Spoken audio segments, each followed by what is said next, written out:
When I was a kid, I didn't need an alarm. I knew the second that I opened my eyes that it was cartoon time. I'd slide out of my race car bed, turn the TV on, and make some toast or some dry cereal. Dry cereal? I would have used milk, but it turns out that the shop is 35 years away from my house.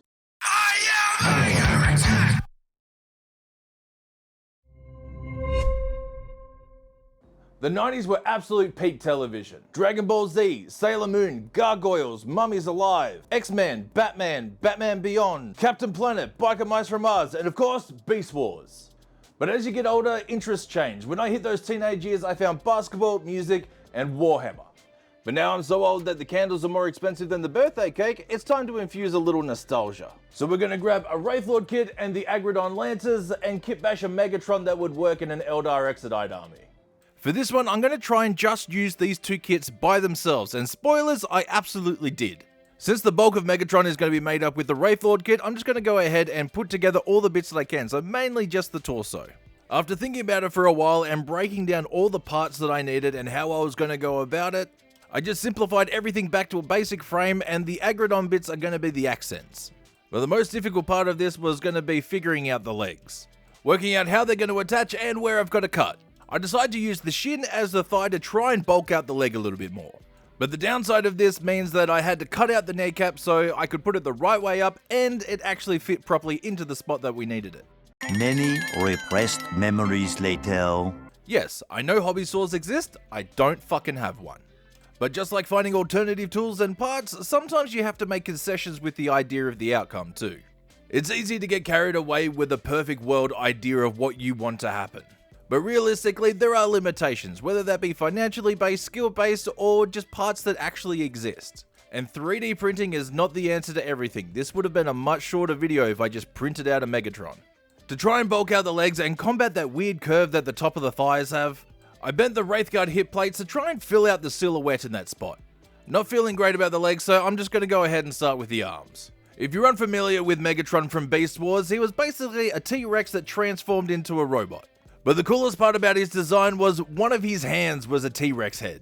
It was badass then and it's badass now. And if I'm being completely honest, this is the entire reason that I wanted to make one. And luckily, the head from the Agridon's kit is fairly self-contained, so I really just had to put it together and attach it to the arm.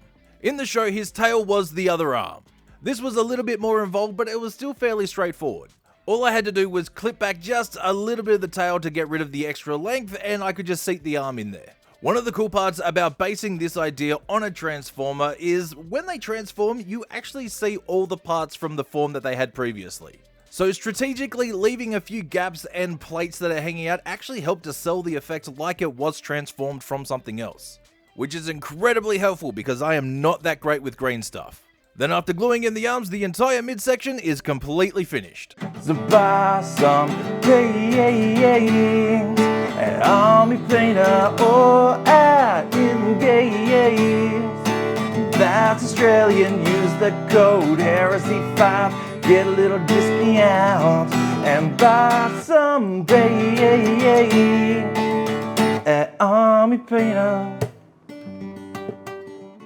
We're just going to ignore that and move on to the head, which I'll admit I had some reservations about, because I actually love how minimalist the Wraith Construct heads are. But I also felt like I had to do just a little bit more. And honestly, all I'm going to do here is start to kind of shave back the head enough to fit one of the Seraphon heads in there. And admittedly, I wasn't overly happy, so I did go back off camera, shave back a little bit more, and seat the head a little bit further back. But after the head actually was seated properly, I went in with some green stuff. The idea from where all the dino limbs attached to the actual Wraith is, I wanted to make some kind of organic growth-ish thing. I honestly could have left all of this out and just had a flat connection point to be a little bit more robot-like. But I wanted something a little extra in there to feel a little bit more like an Exodite. After this, I still had a bit of a bee in my bonnet about the legs. So we are absolutely going to scrap these. The issue here is you only get one set of legs in the Wraithlord kit. So yeah, I did have to disassemble the last Wraithlord I built, which I was trying to avoid in the first place. But this actually worked out in our favor. Because I was in a crouching pose from our last conversion, the legs actually gave us a more dynamic pose. Instead of being hunched over, looking like it was constipated after eating 5 blocks of cheese and being on a plane for 26 hours. After that, I took the offcuts from the tail and attached them to the hip joins. And after all that, we're finally up to this. And no, I didn't film making the base, but there is a short on me painting it. At this point, I was pretty happy with everything, but there's only one more step to go after this. And obviously that's painting, which means we have to prime it, and here's where we find out if the green stuff is decent. There's a Patreon where all that glitters is non-metallic metal, and you're supporting a channel so I don't starve. Seriously, check out the Patreon, because now I'm probably going to get sued by Taylor Swift and Led Zeppelin. This paint job's going to be pretty quick and easy. First up, let's attack that purple. I'm not going to go into crazy depth of how I approach non-metallic metal purple, because I've already done an entire video on it. Abracadabra, alaka pachow. But as a quick TLDR, we're going to start off with Terrestrial Titan, moving into Diabolic Plum, Wicked Pink, and then just mixing a little bit of Ice Yellow into the Wicked Pink just to pop up some details. I didn't go back and blend anything in, I just worked with thin paints and let them blend themselves. And honestly, at this point, I'm just painting for fun, so I'm not looking for any kind of display quality. Not everything has to be painted to the absolute tippy top of your abilities. It's more important to enjoy the process instead of making the whole thing feel like a chore. Pushing yourself to get better is fine, and I actually encourage it. But if you hate it, what's the point? And I absolutely mean that. I literally just built an elven robot with a dinosaur head as a hand. Stupid fun is what this hobby is all about.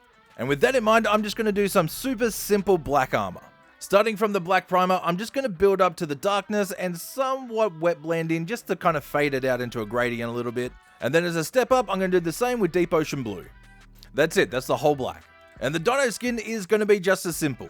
Because scales can be a bit of a pain in the ass to paint, I'm just going to wet blend everything. So I'm starting out with Terrestrial Titan as our base over everything. For the underside, I'm coming in with Topaz Skin and just wet blending that into the purple, just to give us a soft underbelly kind of feel. And then for the top, I'm going to use the same idea, except I'm going to be using Scarab Green. And because at this point, I didn't feel like highlighting any of these stupid ass scales, I jumped up into Alien Purple and basically just did some stripes. After finishing up all the skin parts, I did basically everything else off camera. Because just like my wife said before she fell pregnant, stupid quick fun is all this has to be.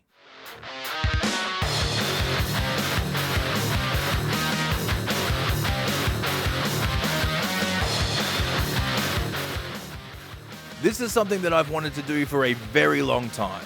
And even though this was an absolute dream project, don't feel like you have to go from the windows to the wall. Not everything has to be a masterpiece. Drop a comment below and let me know what were your favourite TV shows from your childhood. And if there's any characters from there that you would like to see kitbashed into the grimdark future. As always, a massive thank you to InGames, the Army Painter, and the best Patreon members in the world. Big love, you filthy heretics.